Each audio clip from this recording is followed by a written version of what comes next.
Hello everyone, let us discuss practice test. Question number 1 में हमें बोला है the value of a for which the quadratic equation a x square plus a minus 2x minus 2 is negative for exactly 2 integral value of x belong to. 4 option given है। अभी जो quadratic है इसको हम लोग लिख सकते हैं A x square plus A x minus 2x minus 2। X common लेंगे तो बचेगा x प्लस 1 माइनस 2 कॉमन लेंगे तो बचेगा x प्लस 1। तो this is equal to x plus 1 into a x minus 2। तो अगर हम लोग इस क्वाड्रेटिक के ज़ीरोस की बात करें तो एक वैल्यू आएगा -1 और दूसरा आएगा 2/a। हम ग्राफिकली अगर इसको सोचने का ट्राई करें, -1 यहाँ पर कहीं पर आएगा। अब जो पैराबोला है एग्जैक्टली 2 वैल्यूज़ पर नेगेटिव है तो ओपनिंग अपवर्ड होना पड़ेगा। अगर ओपनिंग डाउनवर्ड हो गया तब तो बहुत सारे वैल्यूज़ पे नेगेटिव हो जाएगा। ओपनिंग अपवर्ड है मतलब ए कैसा वैल्यू है, पॉजिटिव, और अगर ए पॉजिटिव है तो -1 के राइट में आएगा। तो यहाँ पर कहीं पर 0, यहाँ पर कहीं पर 1, यहाँ पर कहीं पर 2। पैराबोला -1 से तो पास हो ही रहा है। इसके अलावा एग्जैक्टली 2 इंटीग्रल वैल्यू पे नेगेटिव होना है तो यहाँ से कहीं से पास होना पड़ेगा, 2 से भी पास हो सकता है। तो इसका मतलब हम लोग क्या बता सकते हैं कि जो 2/a है ये कैसा होना चाहिए, एक तो 1 से बड़ा होना चाहिए, दूसरा 2 से छोटा है, 2 के इक्वल भी हो सकता है, कोई प्रॉब्लम नहीं है।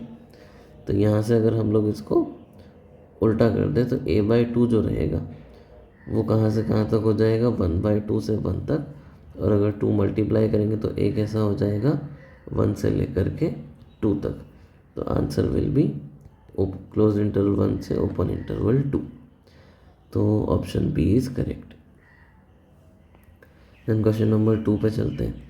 क्वेश्चन नंबर 2 में बोला है if mod z minus 2 is equal to 2 then z minus 4 upon z, ये हमें बताना है कैसा रहेगा। Mod z minus 2 equal to 2 क्या है, ये तो एक सर्कल का इक्वेशन है जिसका सेंटर 2,0 पे होगा और रेडियस भी 2 होगा, तो ऐसा एक सर्कल बनेगा। इसको टच करता हुआ ओरिजिन से पास होता हुआ। अब z क्या है, z इस सर्कल के ऊपर कोई भी एक पॉइंट है, तो यहाँ पर अपन कहीं पर मान लेते हैं z है, ये 0 है, और ये वाला पॉइंट क्या हो जाएगा 4, क्योंकि ये 2 जो है सेंटर है, रेडियस 2 है, तो ये वाला पॉइंट हो जाएगा 4। अब हमें बोला है कि बताओ z माइनस 4 अपॉन z कितना होगा, तो जो नीचे z है उसको z माइनस 0 लिख लेते हैं। जो z माइनस 4 होगा उसको अगर हम लोग वेक्टर के जैसे सोचें तो ये कौन सा वेक्टर होगा, ये वाला वेक्टर होगा जो ओरिजिन से z की तरफ जा रहा होगा, और z माइनस 4 जो होगा वो ये वाला वेक्टर होगा जो 4 से z की तरफ जा रहा होगा, और z माइनस 0 जो होगा वो ये वाला वेक्टर होगा ओरिजिन से z की तरफ जा रहा है। अगर हम लोग रोटेशन का फॉर्मूला लगाएं, final vector upon initial vector is equal to magnitude of final vector upon initial vector into e⁻i included angle. तो यहाँ पर इसको हम लोग जो z है, z के आर्ग्यूमेंट को थीटा मान लेते हैं। फाइनल वेक्टर कौन सा होगा, z माइनस 4। z माइनस 4 को हम लोग फाइनल वेक्टर मान लेते हैं और z माइनस 0 को इनिशियल वेक्टर मान लेते हैं। तो इनके जो मैग्नीट्यूड का रेशो होगा, मैग्नीट्यूड का रेशो मतलब z minus 4 this divide by this, तो ये कितना हो जाएगा। अगर ये राइट एंगल ट्राइंगल को देखेंगे तो ये एंगल थीटा है यहाँ पर, तो थीटा के लिए ये क्या है, परपेंडिकुलर, और ये क्या है, बेस। तो final vector upon initial vector क्या हो जाएगा, हमारे पास tan थीटा हो जाएगा। तो ये बन गया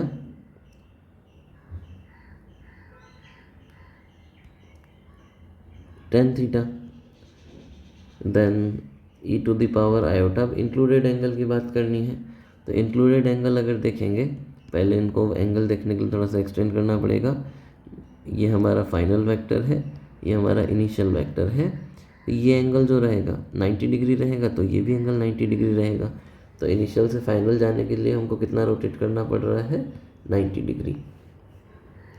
तो z माइनस 4 अपॉन z कितना हो गया, tan थीटा इंटू आयोटा, और थीटा क्या है, आर्ग्यूमेंट ऑफ z, तो ये बन गया iota tan argument of z। अब अगर ऑप्शन पे जाएंगे तो फर्स्ट ऑप्शन हमारा मैच कर गया।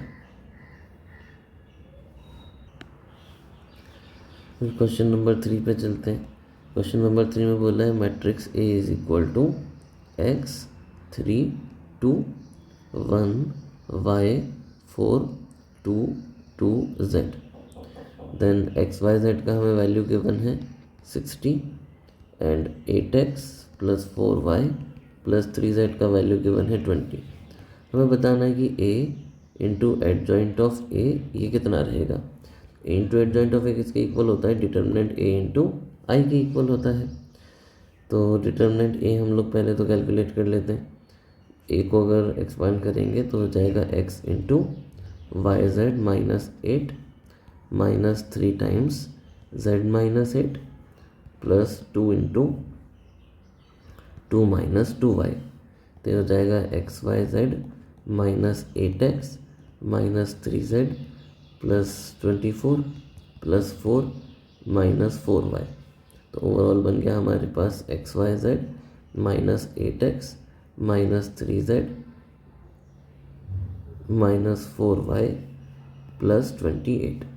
अब एक्स वाई जेड का वैल्यू गिवन है क्वेश्चन में 60, इधर से माइनस कॉमन लेंगे तो इसका भी वैल्यू गिवन है क्वेश्चन में 20, तो माइनस 20 प्लस 28, तो ये बन गया 68। अब हमें क्या कैलकुलेट करना था, डिटर्मिनेंट a इंटू वाई। तो हमें कैलकुलेट करना है 68 इंटू 101,100,001,000,1।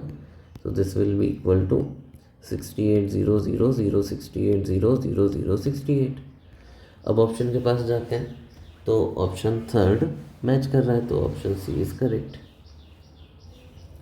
नेक्स्ट क्वेश्चन नंबर 4 में हमें बोला है if a x power 6 plus b into x power 5 plus c into x power 4 plus d into x cube plus e into x square plus f x plus g is equal to determinant x plus 1 x square plus 2 x square plus x square plus x square plus 1 x square plus 2 x square plus 2 x square plus x plus 1।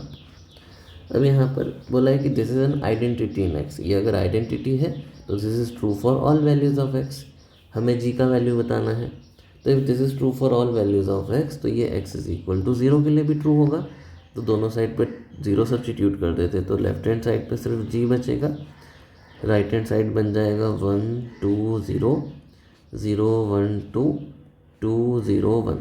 इसको expand करने से जी मिल जाएगा, तो 1 into 1 minus 0 minus 2 into 0 minus 4 plus 0। तो हो गया 1 plus 8 that is 9। तो इसका मतलब जी का वैल्यू कितना है 9, तो final answer is D. Then question number 5 पे चलते हैं।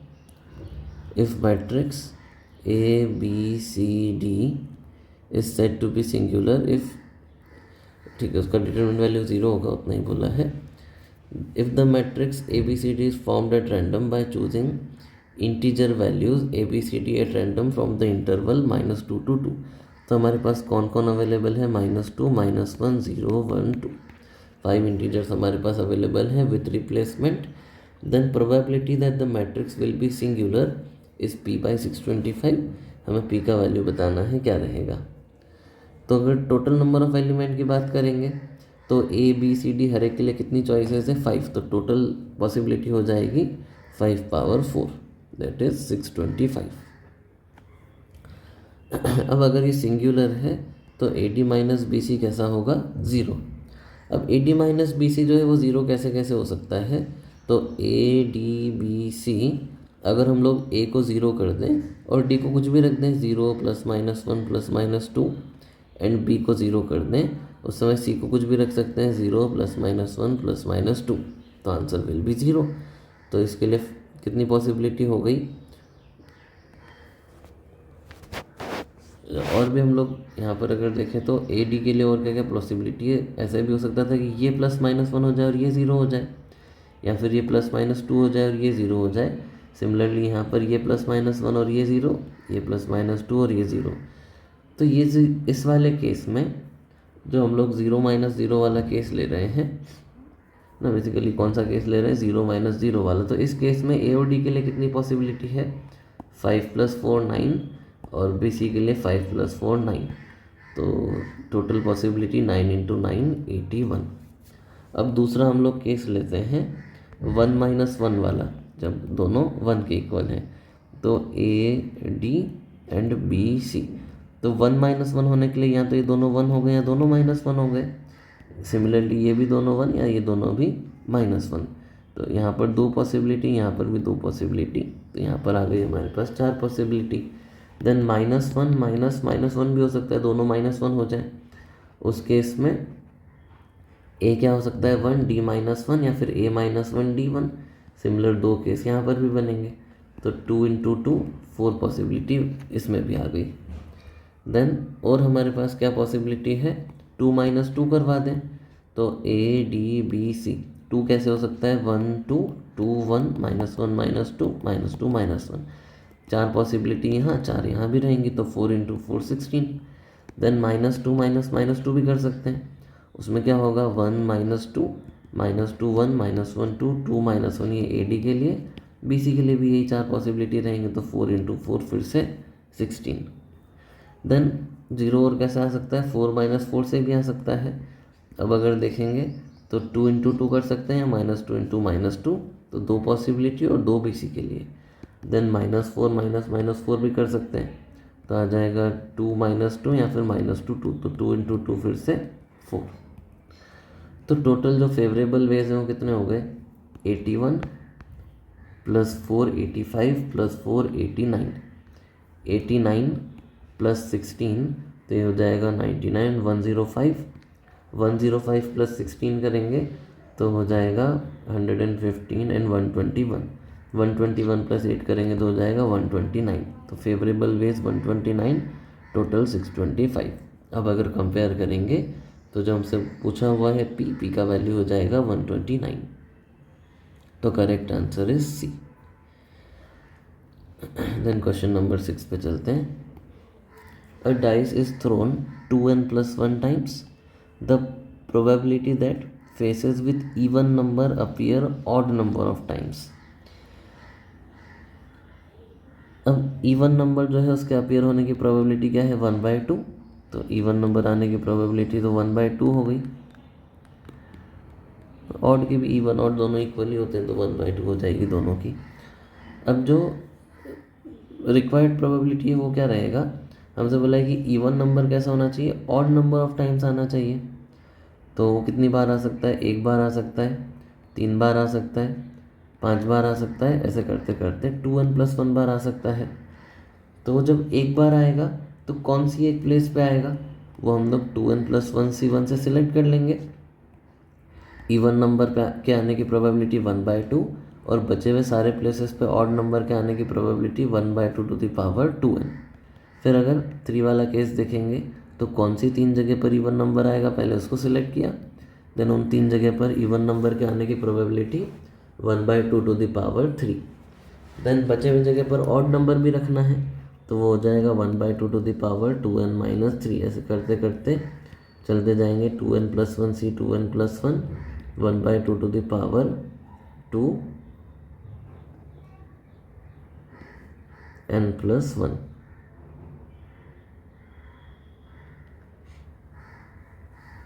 सारे के सारे जगह पर इवन नंबर आ गया। अब यहाँ पर अगर हम लोग देखेंगे तो पूरे में से 2 to the power 1/2 to the power 2n + 1 common आ रहा है, और अंदर क्या बचेगा 2n + 1 C1 2n + 1 C3, ऐसे करते करते 2n + 1 C 2n + 1। तो एक एक छोड़ के अगर हम लोग बाइनोमियल कोफिशिएंट को ऐड करेंगे तो उसका वैल्यू कितना हो जाएगा 2 to the power 2n + 1 - 1। तो ये हो गया 2 to the power 2n divide by 2 to the power 2n + 1। तो फाइनल आंसर आ गया 1/2। अब अगर ऑप्शंस को देखेंगे तो थर्ड ऑप्शन मैच कर रहा है, तो सिंगल करेक्ट हो गए सारे। अब मल्टी करेक्ट ऑप्शंस पे जाते हैं। Question number 7। क्वेश्चन नंबर 7 में बोला है if a = 3 1 4 2 and bp is another matrix defined as bp = a power p into adjoint of adjoint of adjoint of A, और ये एडजॉइंट कितनी बार आ रहा है, p टाइम्स, जहाँ पर p belong to natural number given है। अब करेक्ट स्टेटमेंट बताना है। तो पहला स्टेटमेंट बोला है ट्रेस ऑफ b1, इसके वैल्यू के बारे में बताना है। तो जो b1 होगा उसके लिए p का वैल्यू 1 रख देंगे। तो बेसिकली हमें कैलकुलेट करना है trace of a into adjoint of a, और a into adjoint of a किसके इक्वल होता है, डिटर्मिनेंट a इंटू आई के। तो ये हो जाएगा ट्रेस ऑफ, अब डिटर्मिनेंट a तो इजीली कैलकुलेट किया जा सकता है, डिटर्मिनेंट a को यहाँ कैलकुलेट कर लेते हैं, 6 माइनस 4, ये आ गया 2। तो और b का ऑर्डर कितना है 2, तो हम लोग क्या बता सकते हैं, ट्रेस हो जाएगा 2 इंटू 1 प्लस 1, तो इसका मतलब 4। तो पहला ऑप्शन तो करेक्ट हो गया। अब सेकंड ऑप्शन पे जाते हैं, डिटर्मिनेंट ऑफ b2 बताना है। तो डिटर्मिनेंट वैल्यू ऑफ b2 के लिए पहले अपन b2 देख लेते हैं क्या है, b2 is a square into adjoint of a। अब जो एडजॉइंट ऑफ a होता है वो किसके इक्वल हो जाएगा, a square adjoint of a को हम लोग बोल सकते हैं, ये हो जाएगा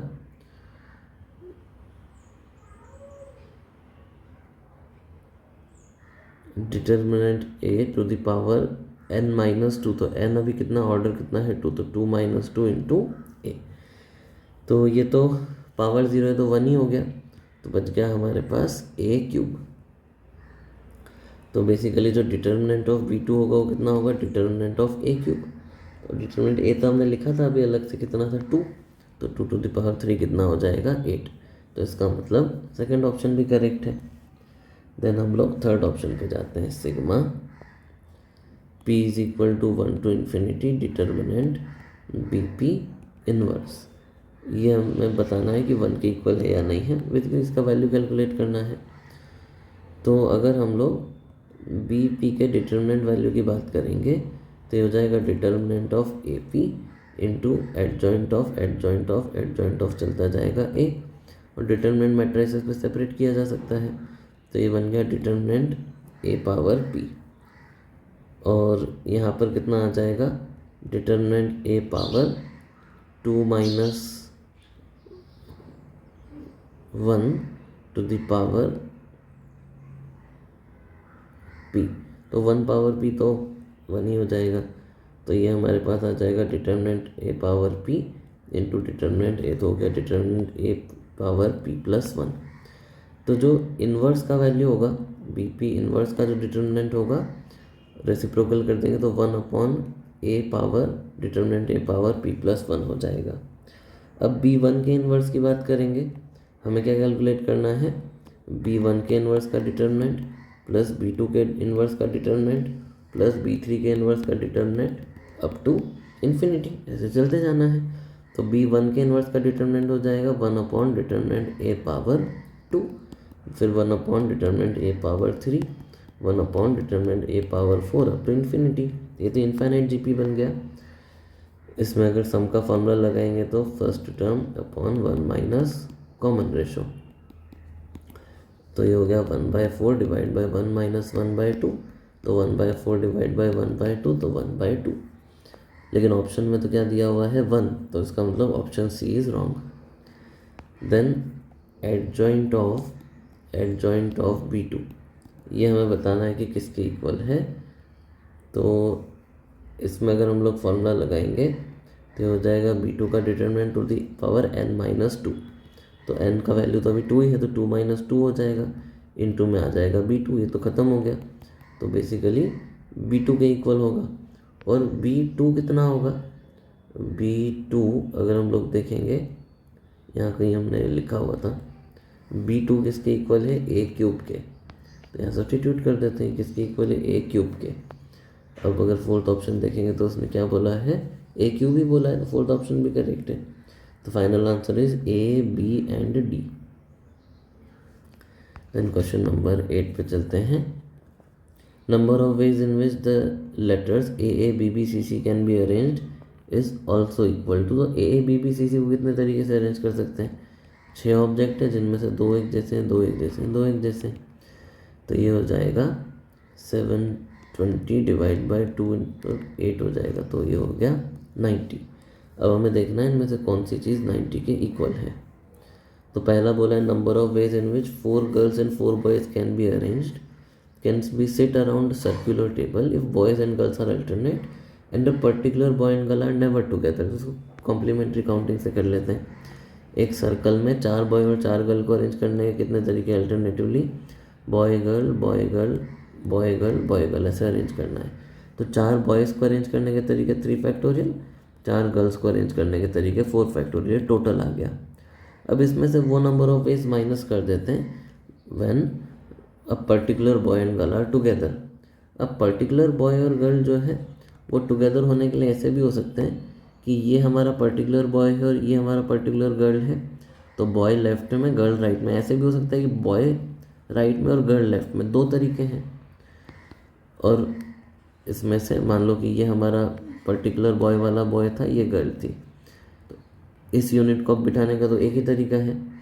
जब यहाँ पर ये बैठ गया तो अब बचे हुए बॉयज़ को 3 जगह पर अरेंज करना है 3 फैक्टोरियल, बची हुई गर्ल्स को 3 जगह पर अरेंज करना है 3 फैक्टोरियल। तो ये हो गया 6 इंटू 24 माइनस 2 इंटू 6 इंटू 6, तो 24 इंटू 6 ये हो जाएगा 4 12 14 144, 6 इंटू 6 36, 36 इंटू 2 करेंगे तो 72, तो हमारे पास बचा 72। तो ये तो 90 के इक्वल नहीं आया, पहला ऑप्शन गलत है। सेकेंड ऑप्शन पे चलते हैं। The number of ways in which 6 different toys can be distributed equally between Amar Akbar Anthony. तो पहले ऐसा करते हैं, जो 6 डिफरेंट टॉयज़ हैं उसको 3 ग्रुप में डिवाइड कर लेते हैं, और इक्वल है तो 3 फैक्टोरियल से वो डिवाइड करना पड़ेगा, और 3 लोगों में डिस्ट्रीब्यूट करना है। तो ये तो आगे हमारा पहले के जैसा आंसर 90, तो बी तो करेक्ट है। सी पे चलते हैं। The number of ways in which 2 different marble can be distributed in 10 children if each child gate at most 1। किसी को भी एक से ज़्यादा नहीं मिलनी चाहिए, मतलब 2 ही लोगों को मिलेंगी। पहले 2 बच्चे सिलेक्ट कर लेते हैं जिनको कुछ मिलने वाला है, और उन 2 बच्चों को सिलेक्ट करके उनको 2 मार्बल दे देते हैं। तो हो जाएगा 10 factorial by 8 factorial 2 factorial into 2 factorial, तो हो गया 10 इंटू 9 90। तो ये तो मैच कर गया, तो ऑप्शन सी भी करेक्ट है। ऑप्शन डी के पास चलते हैं।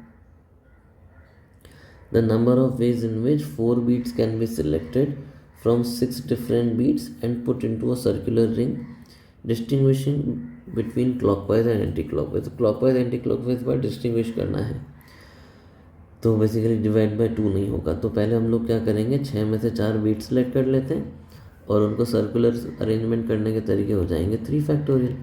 तो हो गया 6 factorial by 4 factorial 2 factorial into 3 factorial, तो हो गया 6 इंटू 5 बाय 2 इंटू 6, तो ये बन गया 3। तो ये हो गया 6 इंटू 3 18 इंटू 5 हो जाएगा 90। तो ये भी मैच कर गया। तो option B C and D are correct, कोई दिक्कत नहीं है।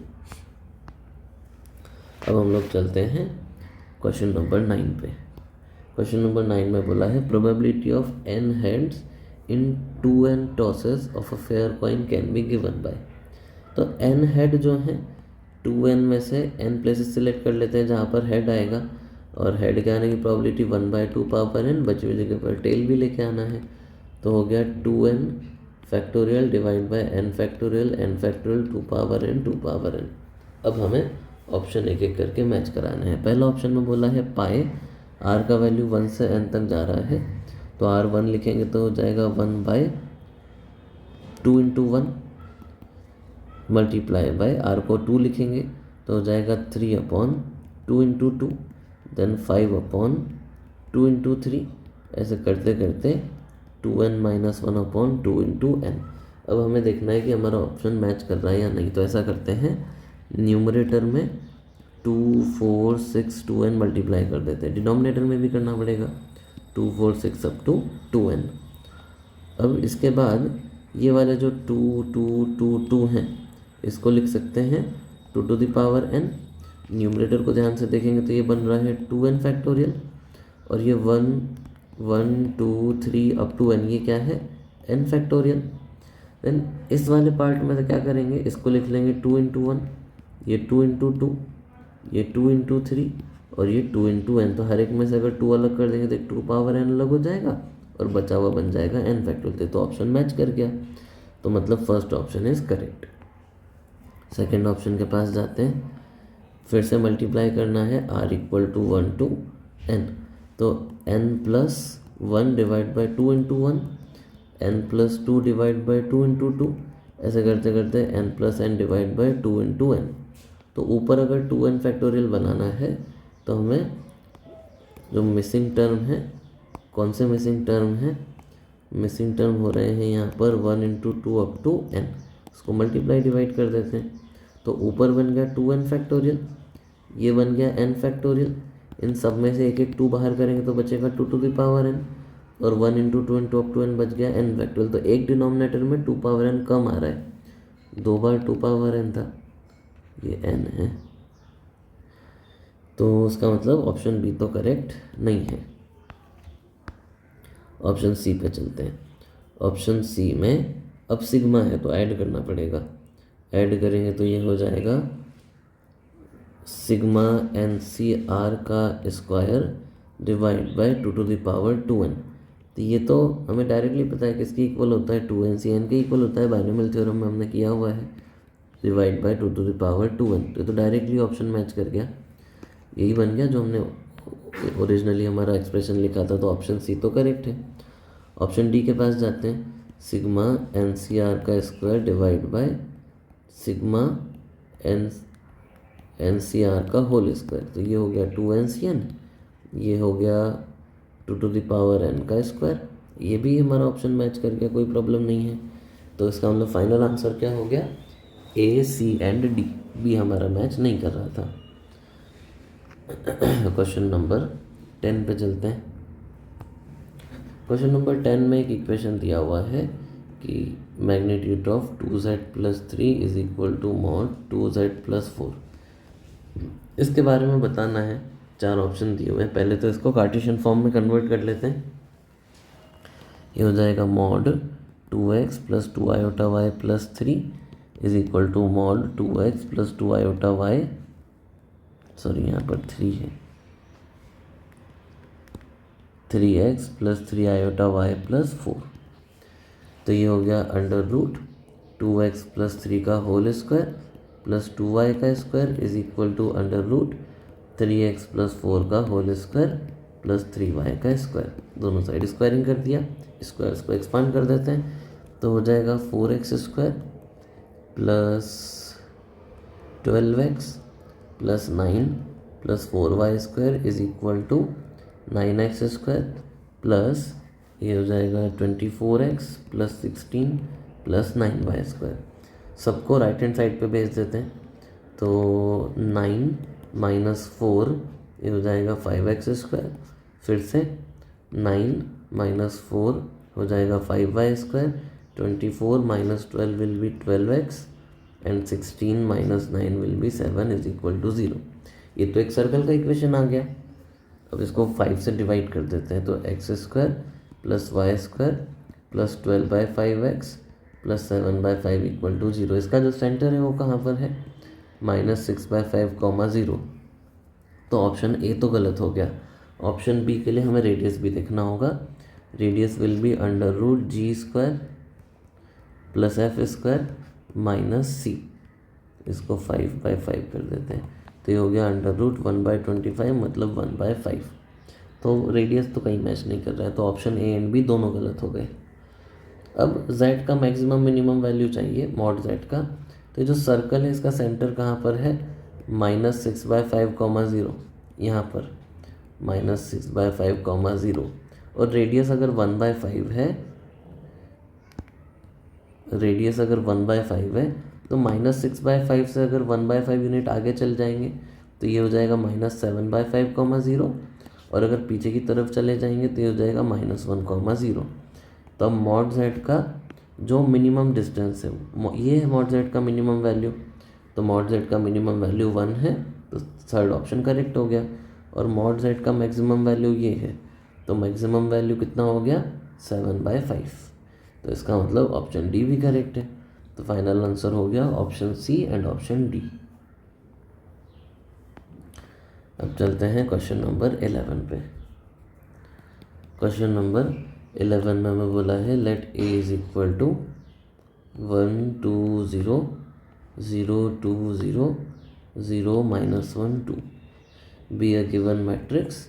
फिर p के बारे में बोला है कि p is equal to a power 4 plus 8a, और q के बारे में बोला है कि q is equal to -5a³ plus 8a square minus 10a।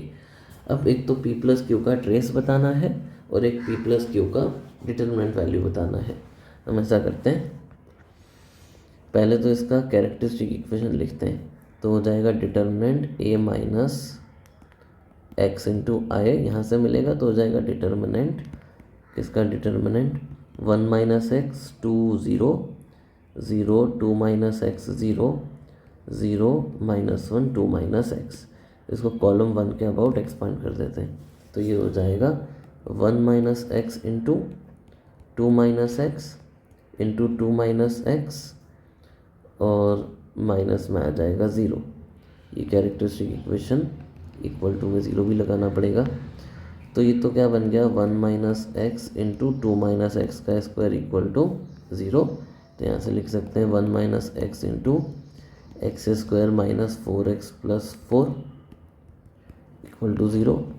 तो ये हो जाएगा x square minus 4x plus 4 minus x cube minus 4x square minus 4x equal to 0। -1 से मल्टीप्लाई करके सिंप्लीफाई भी कर लेते हैं, तो ये हो गया एक्स क्यूब, फिर x square minus 4x square हो जाएगा माइनस 3x स्क्वायर, माइनस से मल्टीप्लाई कर रहे हैं तो प्लस 3x स्क्वायर, -4 माइनस 8 तो हो जाएगा plus 8x minus 4 is equal to 0। ये आया हमारे पास कैरेक्टरिस्टिक इक्वेशन।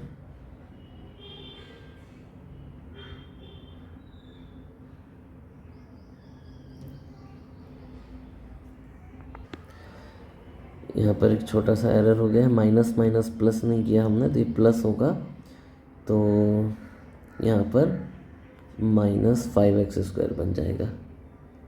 अभी कैरेक्टरिस्टिक इक्वेशन है तो a इसको सेटिस्फाई करेगा, a अगर इसको सेटिस्फाई करेगा तो a³ minus 5a square plus 8a minus 4i is equal to null matrix. इसको a से मल्टीप्लाई भी कर देते हैं तो हमें पता चलेगा a power 4 minus 5a³ plus 8a square minus 4a is equal to null matrix. अब p प्लस क्यू देख लेते हैं, p प्लस क्यू क्या है, तो ये हो जाएगा a power 4 plus 8a minus 5a³ plus 8a square minus 10a। Simplify करेंगे तो a power 4 minus 5a³ plus 8a square minus 2a। तो a power 4 minus 5a³ plus 8a square, minus में 2a चाहिए तो ऐसा करते हैं दोनों साइड 2a ऐड कर देते हैं, तो यहाँ पर 2a बचेगा और यहाँ पर 2a आ जाएगा। तो ये जो पूरा एक्सप्रेशन लिखा हुआ है ये बेसिकली किसके इक्वल है, 2a के इक्वल है, और a पता है तो 2a तो लिख सकते हैं हम लोग।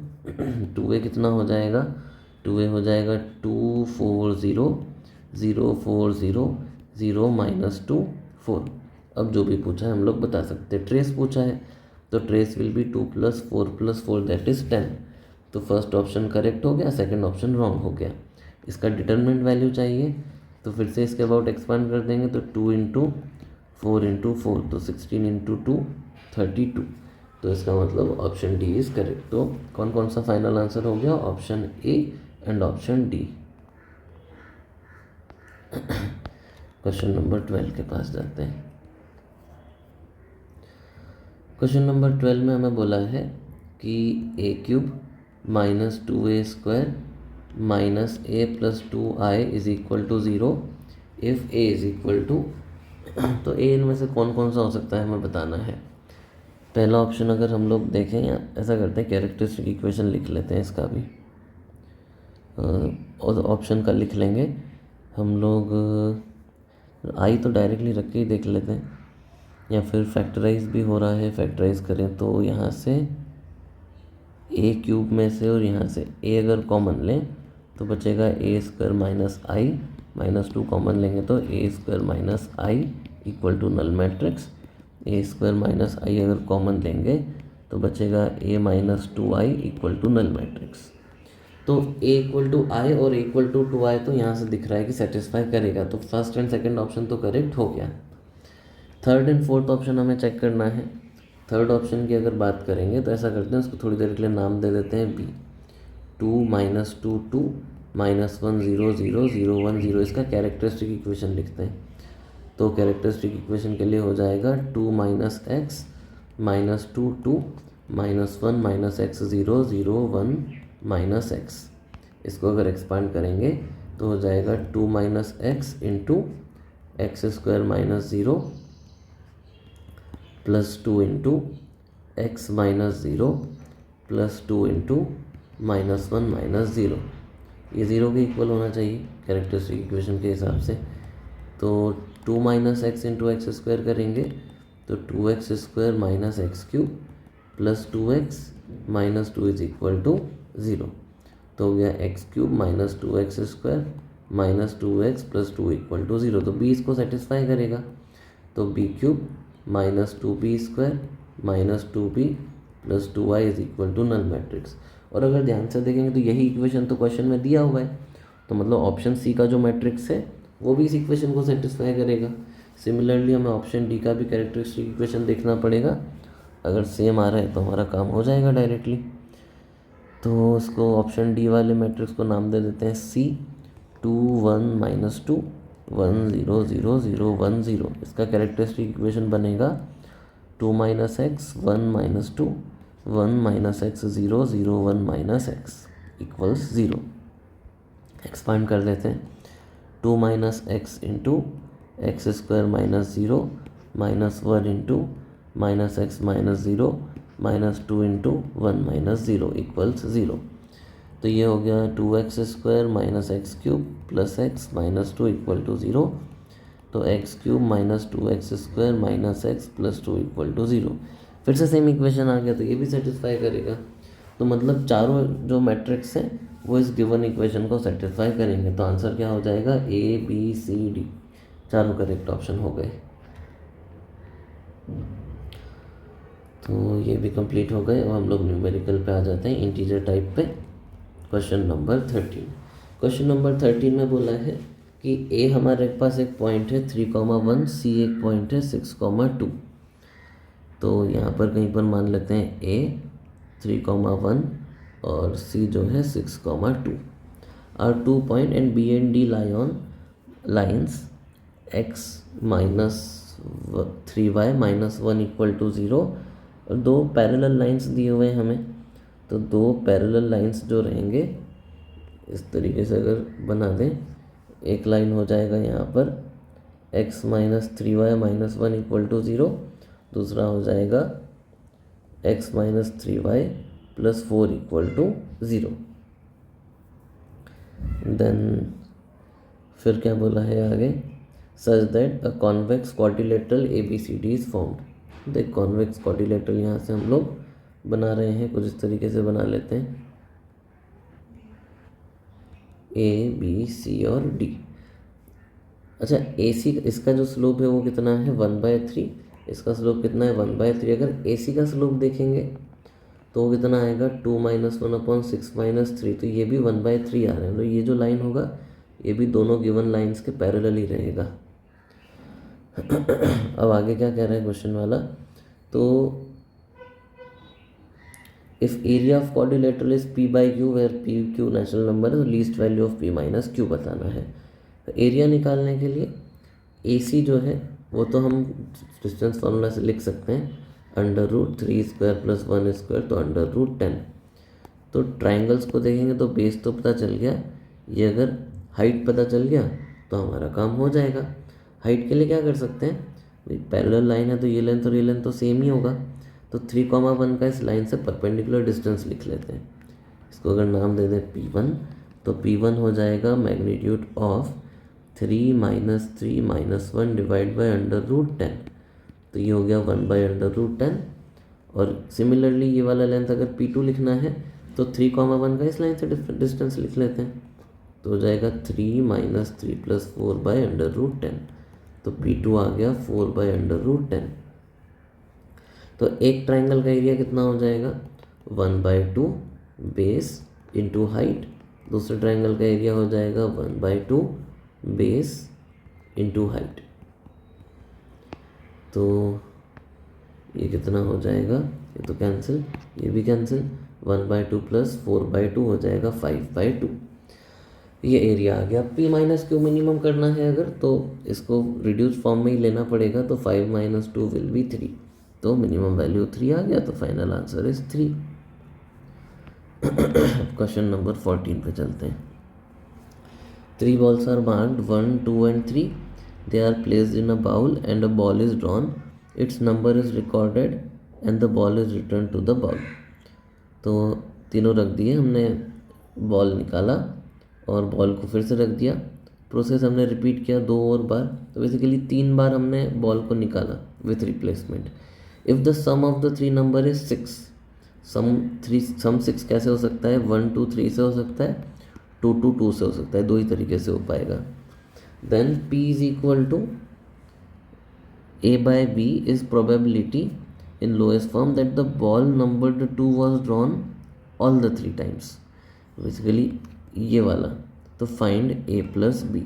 अब हमें ऑलरेडी पता है कि सम जो है 6 है, तो बेस थ्योरम यहाँ पर लगाना पड़ेगा।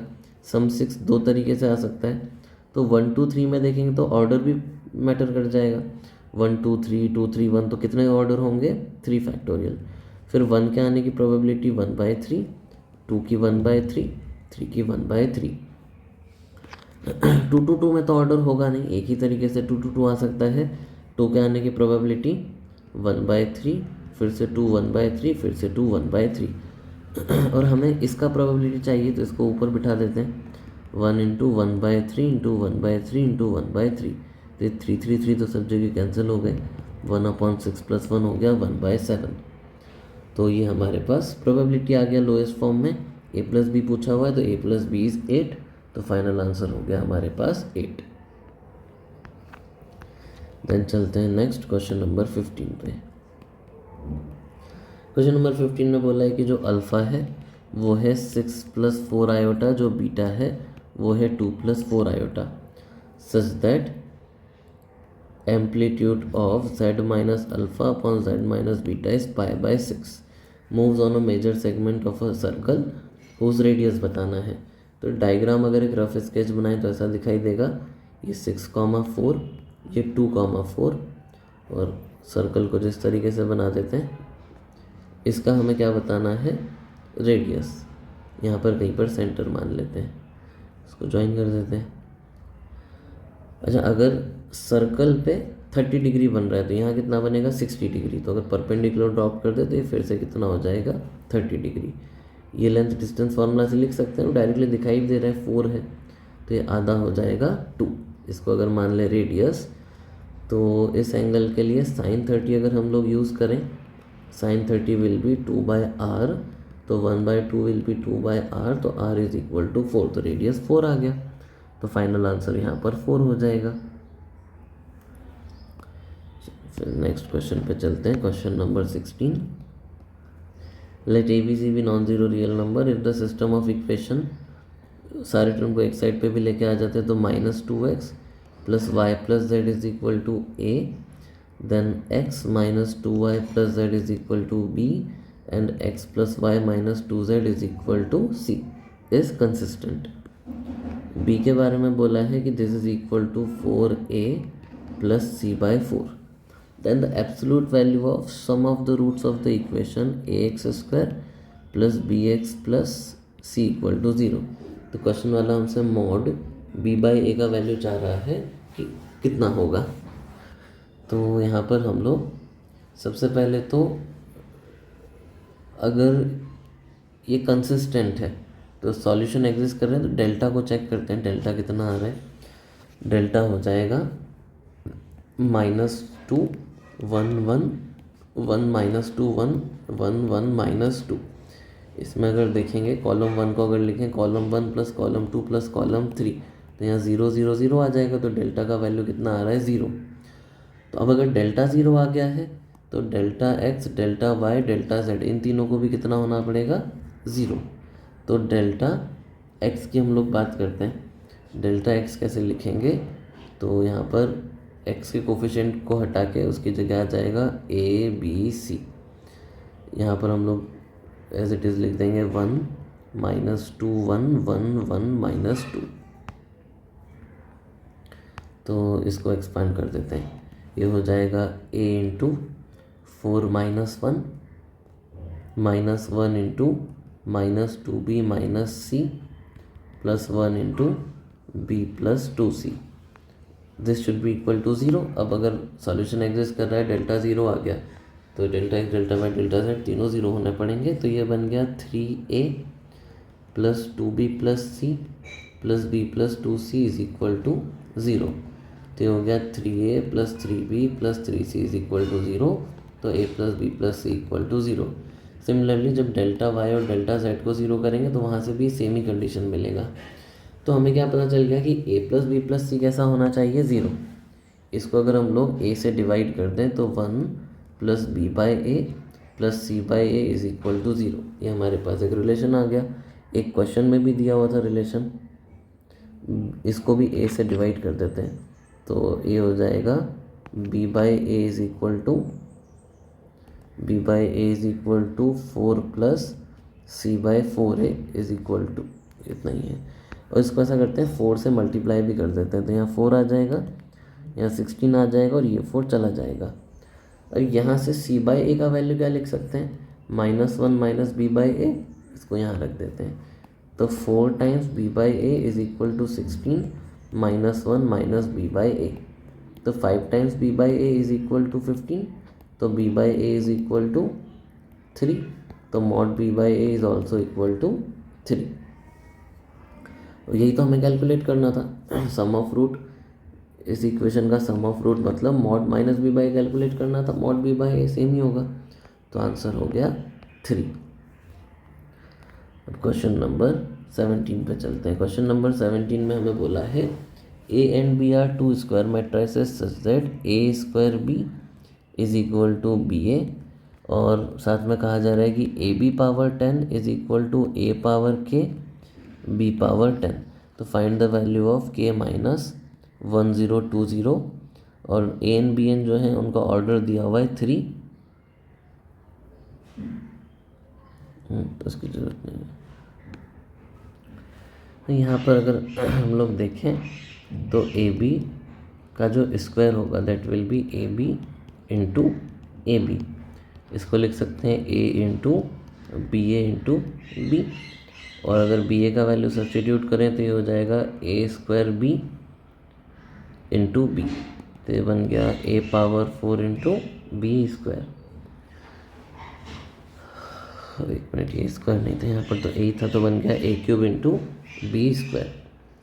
अब अगर ए बी के क्यूब की बात करेंगे तो वो हो जाएगा A B into A B into A B. तो इसको हम लोग क्या कर सकते हैं, जो ए बी का स्क्वायर है वो तो हमने ऑलरेडी कैलकुलेट कर लिया कि ए क्यूब बी स्क्वायर के इक्वल है। एक ए बी हमारे पास रह जाएगा, तो ये बन गया ए क्यूब बी स्क्वायर जो है उसको लिख लेते हैं B into B into A into B. अब ये वाला जो बी ए है इसकी जगह जो क्वेश्चन में वैल्यू गिवन है ए स्क्वायर भी सब्स्टिट्यूट कर देते हैं। तो हो जाएगा A cube into B into A square B into B. तो ये क्या बन गया, ए क्यूब इंटू बी, इस ए स्क्वायर को फिर से लिख लेते हैं ए इंटू बी स्क्वायर। ये वाला जो बी ए है इसको अगर फिर से सब्स्टिट्यूट करेंगे तो ये बन जाएगा A cube into A square B into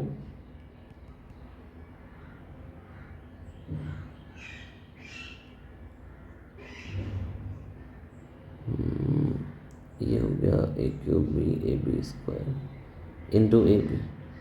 अब यहाँ से क्या मिल गया, A power 5 into B into A into B square. और इसको फर्दर लिख सकते हैं ए पावर 5, ये फिर से बी ए आ गया तो हो जाएगा A square B into B square. तो बन गया A power 7 into B cube. तो जो ए बी का स्क्वायर था वो कितना मिला, वो हमें मिला था ए क्यूब इंटू बी स्क्वायर। जो ए बी का क्यूब था वो मिला ए पावर 7 इंटू बी क्यूब। तो अगर पैटर्न ऑब्जर्व करें तो जो ए बी पावर n होगा वो कितना हो जाएगा, एक तो b की पावर में n मिलेगा और a की पावर में क्या मिलेगा, 2 टू द पावर n-1। तो अब अगर ए बी की पावर में 10 चाहिए तो ये हो जाएगा a to the power 2 to the power -1 नीचे आएगा, तो 2 to the power 10-1 b to the power 10, तो हो गया a पावर 1023 b पावर 10। तो यहाँ से क्या पता चला, k का वैल्यू कितना हो गया 1023। अब लेकिन हमसे किसका वैल्यू पूछा हुआ था, ये तो k आया है, हमसे पूछा हुआ है k माइनस 1020, तो आंसर हो गया 3। तो इसका फाइनल आंसर इज 3। अब नेक्स्ट लास्ट क्वेश्चन नंबर 18। तो बोला है if the equations n+1c2x plus n+1c3 into y plus 10z is equal to 0, n+1c3x plus 10y plus n+1c2 is equal to 0 and 10x plus n+1c2 y plus n+1c3 z is equal to 0 has a non trivial solution. Non trivial solution होगा तो delta 0 होगा और हमें n का value बताना है क्या रहेगा।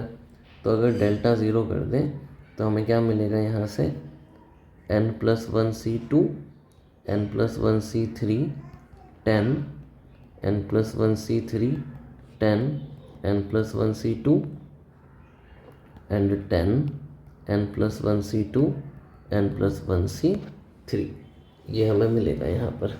This should be equal to 0।